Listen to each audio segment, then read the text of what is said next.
হলো স্টাডি ল্যাবের পক্ষ থেকে তোমাদের সবাইকে স্বাগত। আমরা নবম ও দশম শ্রেণীর বাস্তব সংখ্যা অর্থাৎ প্রথম অধ্যায় নিয়ে আলোচনা করছিলাম। গত ক্লাসে তোমরা বাস্তব সংখ্যার বিভিন্ন সংজ্ঞা এবং সংখ্যাগুলোর বিভিন্ন সংজ্ঞা নিয়ে আলোচনা করেছি এবং কিছু উদাহরণ নিয়ে আলোচনা করেছি। আজকে আমরা উদাহরণ 2 নিয়ে এবং অন্যান্য কিছু বিষয় নিয়ে আলোচনা করব। তো চলো শুরু করা যাক। উদাহরণ 2 এ কি বলেছে খেয়াল করি। প্রমাণ করো যে 4টি ক্রমিক স্বাভাবিক সংখ্যার গুণফলের সাথে 1 যোগ করলে যোগফলটি পূর্ণবর্গ সংখ্যা হবে। আচ্ছা, এটি বোঝার জন্য প্রথমে আমাদের ক্রমিক সংখ্যা কি সেটি আগে জানতে হবে। অনেকেই জানো এবং অনেকেই জানো না। ক্রমিক সংখ্যা মানে হচ্ছে পরপর যে সংখ্যাগুলো, মানে আমি যদি যে কোনো একটা সংখ্যা বলি 2, এর পরবর্তী ক্রমিক সংখ্যাগুলো কি হবে বলো তো? 3, 4, 5, 6 অসংখ্য। আমি যদি যে কোনো একটা সংখ্যা বলি 116, এর পরবর্তী ক্রমিক সংখ্যাগুলো হবে 117, 118 এরকম। মানে পরপর কিছু সংখ্যাকে কি বলে? ক্রমিক সংখ্যা বলে বা ক্রমিক স্বাভাবিক সংখ্যা। ঠিক আছে? তো প্রশ্ন বলেছে কি পরপর 4টি ক্রমিক স্বাভাবিক সংখ্যার গুণফলের সাথে 1 যোগ করলে, অর্থাৎ শর্তমতে যদি আমি দিই, শর্তমতে ক্রমিক স্বাভাবিক সংখ্যা এখন আমি জানি না, আসলে আমাকে বলে দেয় না যে কোন সংখ্যা হতে পারে, তাই না? তাহলে আমি যে কোনো সংখ্যা বা যে কোনো সংখ্যাকে যদি আমরা চলকের মাধ্যমে প্রকাশ করতে পারি, যে কোনো একটা চলক নিয়ে কাজ করি যে x এর সাথে x এর বড় সংখ্যা x + 1, এর যে বড় সংখ্যা x + 2, x + 3, দেখো পরপর ক্রমিক 4টি ক্রমিক স্বাভাবিক সংখ্যা, তাহলে x + 1, x + 2, x + 3। ঠিক আছে? তো এবার দেখো আমি একটু সাজিয়ে যদি লিখি, x এর সাথে x + 3 গুণ লিখি এবং এই x + 1 আর এই x + 2 যদি গুণ লিখি, তাহলে দেখো এটার সাথে এটা গুণ করলে কি x² + 3, এবং এটার সাথে এটা গুণ করলে x² + 2x + x + 2, তাই না? ও আচ্ছা, এর সাথে কি আছে? এর সাথে কিন্তু এই যে 1 যোগ করতে হবে। হ্যাঁ, এর সাথে কি 1 যোগ করতে হবে। যোগ 1 আচ্ছা, তাহলে x² + 3, এখানে x² + 3 x + 2 + y। এখন দেখো x² + 3x এটাকে যদি আমি সামথিং কিছু ধরে নিই, অর্থাৎ এটাকে যদি a ধরি, তাহলে a ইনটু a, এটা হচ্ছে কি a + 2 + 1, তাহলে কি আসছে আমাদের a² + 2a + 1। আচ্ছা, এই জিনিসটাকে আমি কিভাবে লিখতে পারি? a² + 2 * a * 1 + 1²। কারণ এই 2 এর সাথে যদি আমি 1 গুণ করি তাহলে তাই, আবার 1 কে যদি বর্গ করে লিখি তাহলে সেই 1 হবে, তাই না? এটা লিখলাম কি কারণ আছে, তাই না? তাহলে দেখো এবার দেখো a² কে যদি a আর 1 কে যদি b ধরি, তাহলে আমরা এখানে একটা সূত্র পাই, তাই না? যে a² + 2ab + b², অর্থাৎ a + b whole square. a + b মানে হচ্ছে 1 ধরছিলাম হোল স্কয়ার, আর এর জায়গায় আমরা কি লিখলাম? এর জায়গায় কি ধরছিলাম? এখানে একটু লিখে দিই রাখি, x² + 3x = a ধরে। তাহলে এটা সমান এর জায়গায় কি লিখব বলতো? x² + 3x + a এই যে হোল স্কয়ার। তাহলে দেখো এই পুরো সংখ্যাটার উপরে কি আসলো, হোল স্কয়ার আসলো না। তাহলে আমরা তো জানি হোল স্কয়ার সম্বলিত যে কোনো সংখ্যাই কি আমাদের পূর্ণবর্গ সংখ্যা। তাহলে এটা কি, এই যে ক্রমিক পরপর চারটি সংখ্যা যোগফলের সাথে 1 যোগ, তাহলে লিখতে পারি সংখ্যাটি পূর্ণবর্গ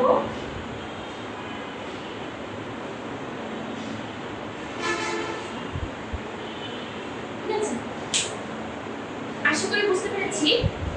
এরপরে আমরা উদাহরণ 3 নিয়ে আলোচনা করি। প্রিয় শিক্ষার্থীবৃন্দ, এবার আমরা উদাহরণ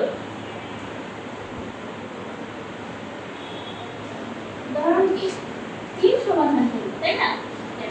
উদাহরণ 3 এ বলেছে 3/9 এবং 95/37 কে দশমিক ভগ্নাংশে প্রকাশ করো। আচ্ছা, এটা তো মনে করো যে 1 2 3 4 এর বাচ্চারাই পারে, মানে এটাকে আমাদের হচ্ছে ভাগ আকারে প্রকাশ করতে হবে। তো 3/9 এটাকে যদি আমি ভাগ করি এভাবে, তাই না?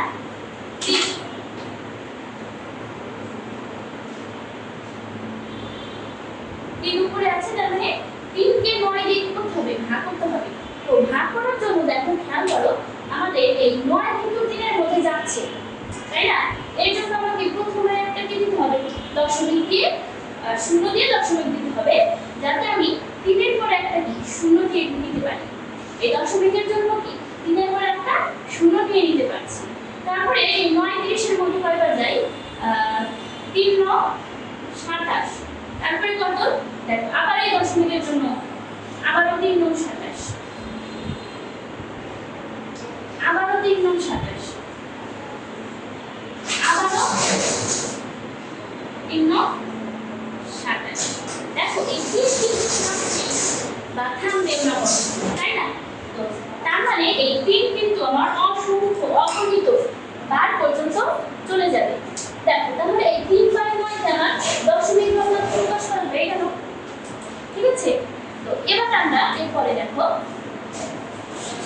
95 ডিভাইডেড 37,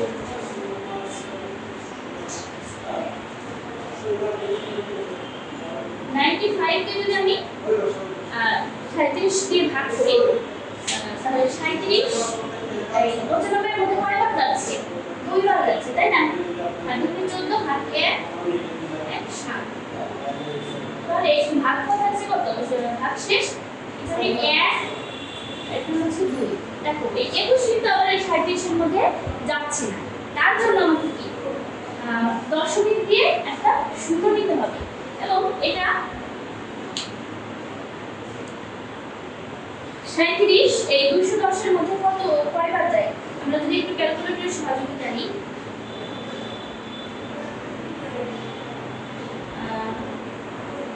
37 গুণ যদি আমি 4 দিই তাহলে 148, যদি 37 গুণ 5 দিই 185, 37 গুণ 6 দিই তাহলে 222। আচ্ছা, 37 গুণ 6 দিলে 222 হয়ে যাচ্ছে, তাই না? তাহলে আমাদের 37 গুণ 5 দিলে কত, 185। এবং এটাকে যদি আমি বিয়োগ করি তাহলে 5 হাতে 1 9 10 11, 2 হাতে 1। আচ্ছা, এরপরে ওই যে দশমিকের জন্য আরো একটা শূন্য। এরপরে এই 37 কয়বার যাচ্ছে, ওই যে 6 বার দিলে কতজন হয়, 37 গুণ 6 অর্থাৎ 222। এটাকে যদি আমি বিয়োগ করি তাহলে হচ্ছে কত, এই 8 হাতে 1 হচ্ছে 2, তাই না? এরপরে ওই যে দশমিকের জন্য আরো এক শূন্য, 37 গুণ, এবার আমি 7 দিই তাহলে 259 আসে, 1 2 আবার কত, এই যে 210, তাই না? তাহলে আবার দেখো হচ্ছে কত দিব, 5 দিব, তাই না? 5 দিলে 185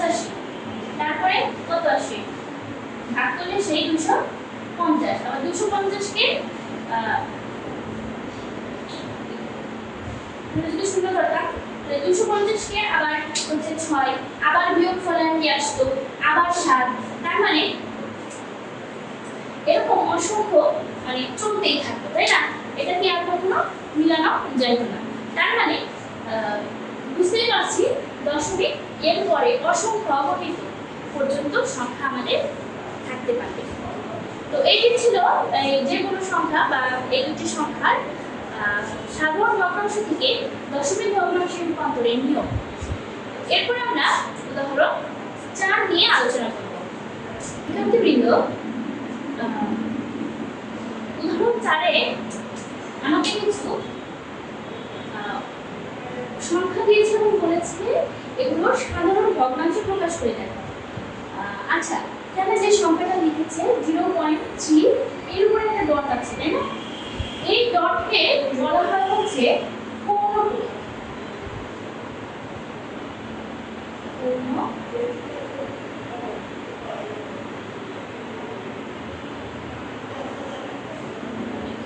পৌনঃপুনিক সংখ্যা। আর এই পৌনঃপুনিক বা এই ডটের মানেটা কি আসলে? এর মানে হচ্ছে এই যে 0.3333। পৌনঃপুনিক মানে পৌনঃপুনিক মানে কি? একই সংখ্যা বারবার রিপিট। পৌনঃপুনিক মানে কি? রিপিট। তাহলে 3 এর উপরে পৌনঃপুনিক আছে, তাহলে 3 বার অসংখ্য বার আসবে, তাই না? তাহলে দেখো অসংখ্য সংখ্যা। তাহলে এই সংখ্যাটাকে কি করতে বলতেছে আমাকে? দশমিক ভগ্নাংশে প্রকাশ করো। কি বলতেছে? সাধারণ ভগ্নাংশে প্রকাশ করতে বলতেছে। এখন কথা, আমরা তো জানি যে যদি কোনো সংখ্যার পরে কোনো মানে কি বলে ডট ডট থাকে, তাহলে সেটা কি বলতো?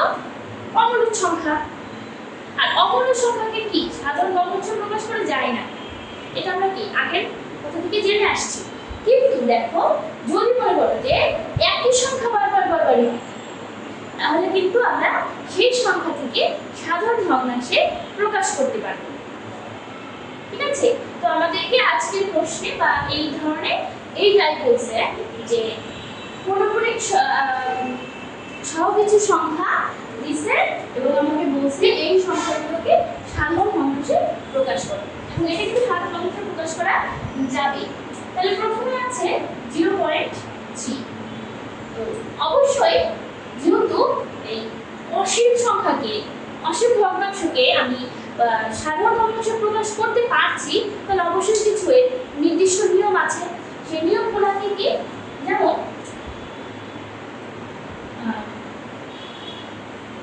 0.3 এবং উপরে যে কয়টা সংখ্যার উপর পৌনঃপুনিক থাকবে, কি বলছি? যে কয়টা সংখ্যার উপর পৌনঃপুনিক থাকবে সেই কয়টা 9। দশমিক উঠাই দিয়ে যে সংখ্যাটা থাকবে, তো আমাদের দশমিক উঠাই দিয়ে এখানে থাকতে হলো 0, 9। তাহলে বাম পাশে 0 এর কোনো মূল্য নেই, এজন্য আমি কি 0 দিচ্ছি না। ঠিক আছে? তাহলে 0 দিলাম না। এবং উপরে পৌনঃপুনিক সংখ্যা আছে কত? পৌনঃপুনিক আছে হচ্ছে একটি সংখ্যার উপর পৌনঃপুনিক আছে। তাহলে আমার 9 হবে নিচে 1টি। এবং এটাকে যদি আমি কাটাকাটি করি তাহলে 1/3। ঠিক আছে? বুঝে গেছে? একদম ইজি না? আচ্ছা, এরপরে পরের সংখ্যা কোনটি আছে খেয়াল করি। 0.24, 2 এবং 4 এর উপর পৌনঃপুনিক। তাহলে যে আগের নিয়ম, উপরে দশমিক উঠাই দিয়ে যে সংখ্যাগুলো থাকবে সেগুলো দিয়ে দিব। এই পাশে বাম পাশে যেহেতু ডান পাশে যেহেতু শূন্য থাকে, শূন্য দিলাম না, তাহলে লিখলাম হচ্ছে উপরে 24। এবং উপরে কয়টি সংখ্যার উপর পৌনঃপুনিক আছে? 2টি সংখ্যার উপর পৌনঃপুনিক আছে। তার জন্য 2টি সংখ্যার জন্য আমি 2টি 9 নিলাম। এবং এটিকে যদি আমি কাটাকাটি করি 3 আর 24 এবং 3 3399, তাহলে 8/33। আবার 42.3478 এর উপর পৌনঃপুনিক। খেয়াল করি, তো সেম নিয়ম, দশমিক উঠাই দিয়ে উপরে যে সংখ্যা থাকবে সেই সংখ্যা আমি নিব। ঠিক আছে? এবং যে কয়টি পৌনঃপুনিক আছে কয়টি? 2টি। এবং এখানে দেখো দশমিকের পরে 3 4 অর্থাৎ দুইটি সংখ্যার উপর পৌনঃপুনিক নেই দশমিকের পরে। অবশ্যই পৌনঃপুনিক দশমিকের পরে থাকবে, তাহলে পৌনঃপুনিক ছাড়া দশমিকের পরে সংখ্যা কয়টি? দুইটি। এর জন্য 9 এর পরে আমাকে দুইটি শূন্য দিতে হবে। এবং পৌনঃপুনিক ছাড়া দেখো পৌনঃপুনিক আছে কি 7 এবং 8, পৌনঃপুনিক ছাড়া টোটাল সংখ্যা কত? এই 4 2 3 4 না, এটাকে পুরো এই সংখ্যাটা থেকে বাদ দিতে হবে। ঠিক আছে, মানে পৌনঃপুনিক ছাড়া এখানে যদি মনে করো 1 পয়েন্ট সামথিং থাকতো তাহলে কিন্তু অবশ্যই আমাকে এখান থেকে 1 বাদ দিতে হতো। যেহেতু এখানে শূন্য ছিল এই জন্য কি আমি বাদ দিয়ে নিই এক্সট্রা করে। ঠিক আছে, আচ্ছা এরপরে আমি যদি বিয়োগ করি, বিয়োগ করলে থাকবে কত খেয়াল করি।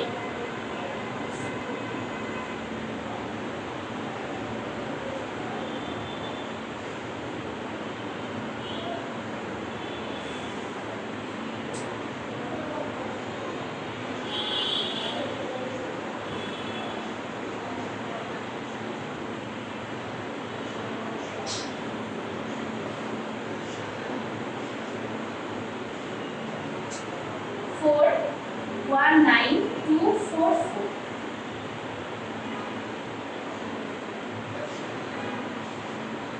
9 9 0 0। এটাকে আমি কিন্তু দেখো 2 দিয়ে ভাগ করতে পারছি।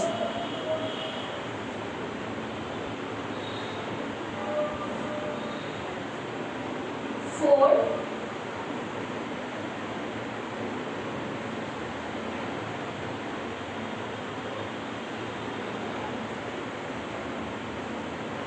2096 22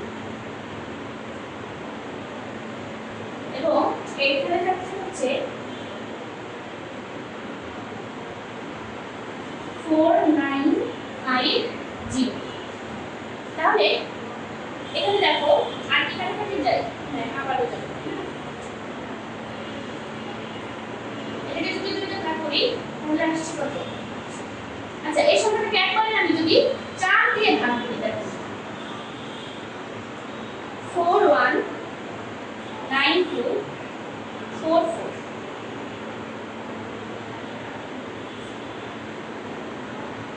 ভাগ 4 যে 104811 ভাগ এটাকে যদি আমি 9900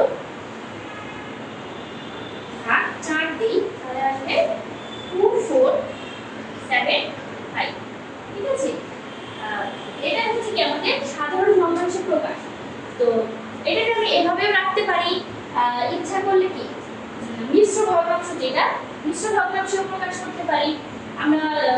আর আপাতত এত ঝামেলার মধ্যে যাচ্ছি না, পরবর্তীতে যদি লাগে মিশ্র ভগ্নাংশ। তো আমরা কিন্তু জানি মিশ্র ভগ্নাংশ কিভাবে করে। এটা দিয়ে এটাকে ভাগ করলে নিচে যেটা ভাগ শেষ থাকবে ওটা উপরে দিয়ে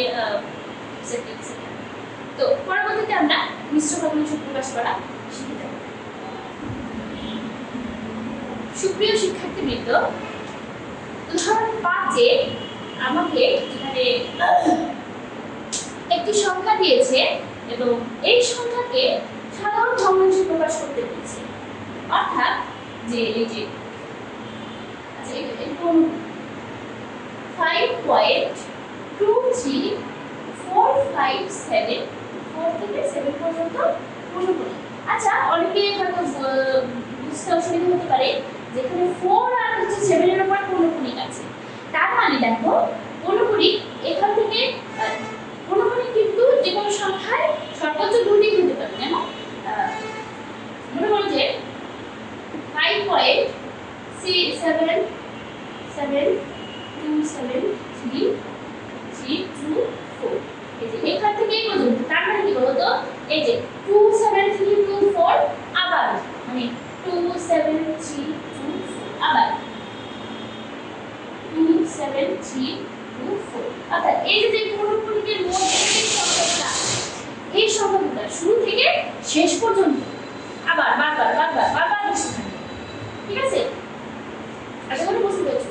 আর এখানে যে সংখ্যাটা আছে 5.23457 4 থেকে 7 এর পর্যন্ত পূর্ণপূর্ণিক। অর্থাৎ এই যে 5.23457 457 457 457 এরকম অসংখ্য অগণিতবার এই 457 বসবে। ঠিক আছে? আচ্ছা যাই হোক, এবার আমরা এইটাকে সাধারণ ভগ্নাংশে কিভাবে প্রকাশ করব? তো এটার জন্য অবশ্যই আগে যে নিয়মটা আমি বললাম, দশমিক উঠিয়ে 5 2 3 4 5 7 দশমিক এবং পৌনঃপুনিক উঠিয়ে যে সংখ্যা থাকবে সবগুলো লিখব। এবং পৌনঃপুনিকের জন্য কয়টি পৌনঃপুনিক আছে দেখো, কয়টি সংখ্যার উপর পৌনঃপুনিক? এই যে 1টি 2টি 3টি, আমার 3টি সংখ্যা বারবার যাচ্ছে না, এর জন্য বলবো এটা 3টি সংখ্যার উপর, এর জন্য আমি 9 দিব। এবং দশমিকের পরে পৌনঃপুনিক না নেই কয়টি সংখ্যার উপর বলো তো? এই যে 2টি সংখ্যার উপর আমাদের পৌনঃপুনিক আসছে না। এবং বিয়োগ যাবে কি, পৌনঃপুনিক বাদে দশমিক এর আগে এবং পরে যত সংখ্যা আছে 5 2 3 বাদ যাবে। ঠিক আছে? নিয়ম অনুযায়ী জাস্ট সংখ্যাগুলো বসালে হয়ে যাবে।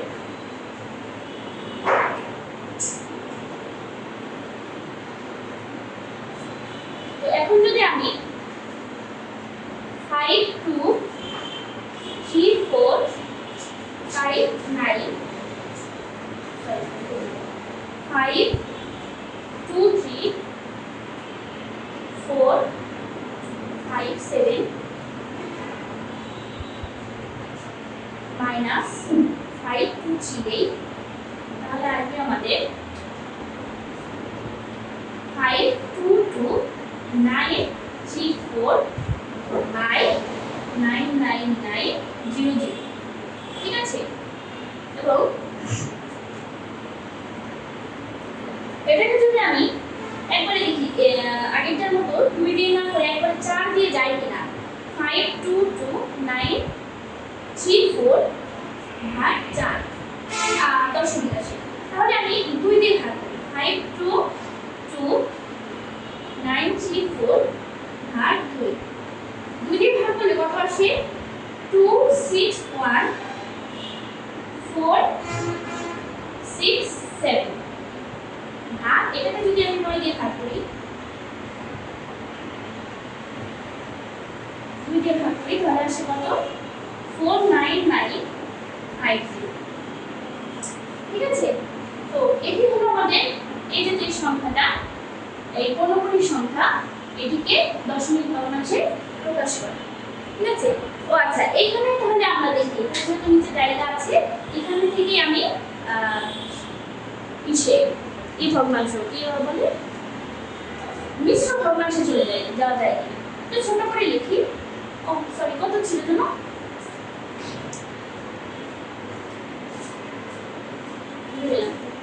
নিচে ছিল হচ্ছে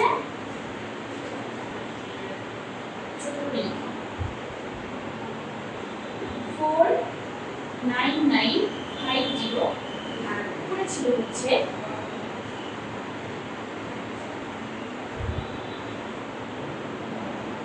261 467। এটাকে যদি আমি এবার ভাগ করি, 26746,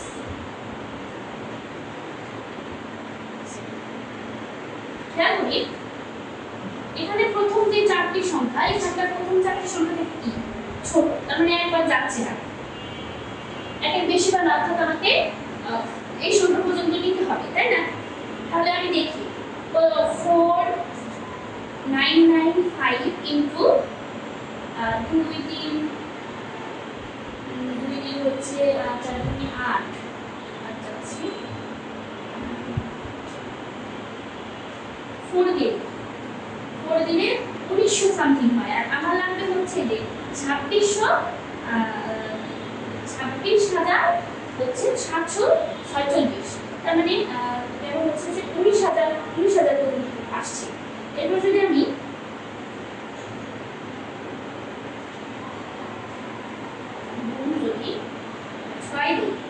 গুণ 6 দিলে দেখো 29,000 সামথিং চলে আসে, 29,000 বড় হয়ে যায়, তাহলে এর থেকে 100 ছোট, 4995 ইনটু হচ্ছে 5 দিয়ে 5 দিলে কত আসে? 24,975। এটাকে যদি আমি বিয়োগ করি,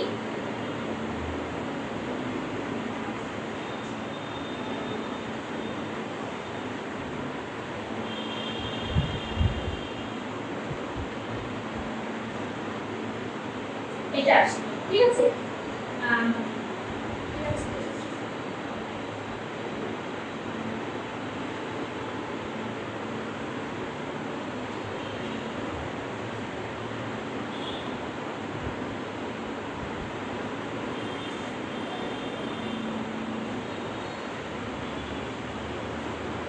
এখানে কিন্তু 7 হবে না, এই যে ভুল করেছিলাম। 4 6 7, এখানে 7 না, 2 6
প্রিয় শিক্ষার্থীবৃন্দ, এখানে আমার ক্যালকুলেশনে একটু ভুল হয়ে গিয়েছিল, তো আমি আবার ঠিক করে লিখে নিয়েছি, তোমরা খেয়াল করো। এই 49950 কে যদি 5 দিয়ে গুণ করি তাহলে হচ্ছে আমার এইটা আসে এবং বিয়োগফল 11717, এবং এটার মধ্যে দেখো এই যে 49,595 এবং এটার মধ্যে 1000 এর মধ্যে যাচ্ছে না, এজন্য আমার ভাগশেষ এইটাই। এবং তাহলে নিশ্চয়ই আমরা কি লিখতে পারি? উপরে 11717 এবং নিচে 49950। তাহলে আমার অ্যানসার কত? 49950 আমাদের একটি সাধারণ ভগ্নাংশে প্রকাশ করা হয়ে গেল। তো আশা করি বুঝতে পেরেছি। আজকে আমাদের ক্লাস এই পর্যন্তই ছিল। আগামী ক্লাসে অবশ্যই আমরা এই অনুশীলনীর পরের অঙ্কগুলো দেখার চেষ্টা করব। সে পর্যন্ত সবাই সাথে থাকবেন। ধন্যবাদ।